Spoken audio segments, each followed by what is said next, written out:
So we got this half-gallon easy swap pot. I'm just going to snap it up and we'll put some gravel in it. So it's all snapped up.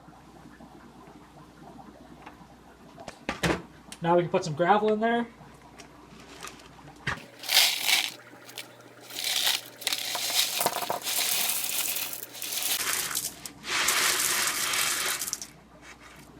Alright, so the rock is in.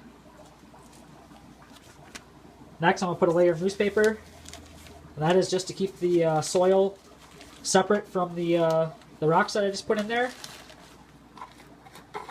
So I just grabbed some soil from outside. We're going to put a couple inches of that. Alright, so we're going to finish it off with some potting mix here.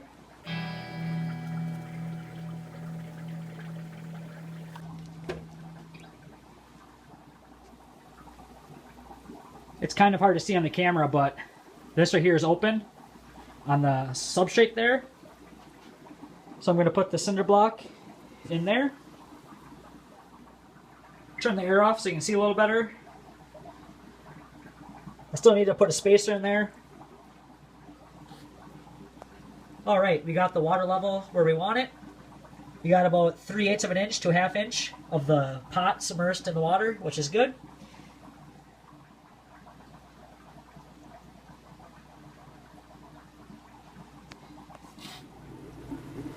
You can see I got this one planted up.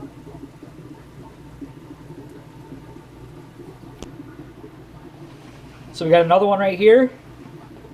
We're going to do a little bit different because I realize not everyone has a fish tank or a fish tub. But you can do the same thing. And then just use some sort of saucer. Right here I'm just going to use an old Frisbee.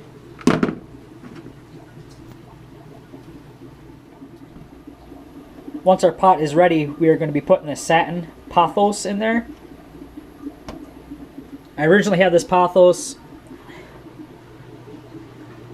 up there by that window. I should have known better. Got a little too cold. Leaves started dying off, being close to the window like that. So now I got it over here.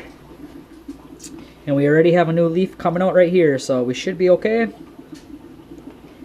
But we're going to take this, and that's going to go in there when this is ready.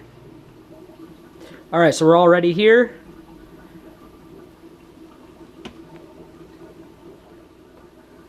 So made a little hole for my roots. Take my pothos.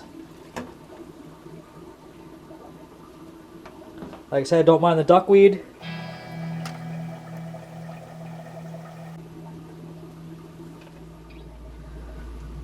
So we got both of our wicking planters all planted up.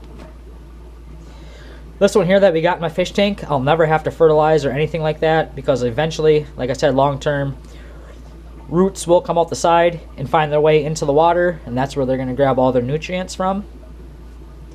This one here is a little bit different story.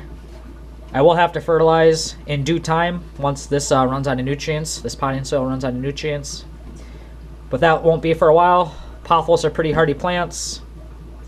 And for anyone out there that does have aquariums, look up pothos. A lot of people do use this to filter your aquariums. Where you don't need any soil, you can just put the roots right in the water, just like we took them out of the bin here. You can leave them like that full time. So a benefit to these wicking beds is you never have to water from the top side. You can always water from the bottom. The only time I would water from the top is if I ever top dressed, say I added some worm castings or some sort of nutrients on here, some amendments. I'd water from the top to get those amendments to come down a little bit into the soil. But otherwise, it's all watering from the bottom, which is a huge plus, something I love to do. It's a lot easier that way, and the plants seem to love it a lot better when you water from the bottom. So there you have it. That's how you turn your planter into a wicking planter, and your plants will thank you for it. Hope you guys learned something today. A fun experiment either way. And if any of you or any of your kids have aquariums, I highly recommend to buy yourself a pothos plant. You don't need any soil or anything. Just put the roots right into the water, and just make sure you're next to a bright window or you got some decent light where they can grow. Until next time, happy gardening.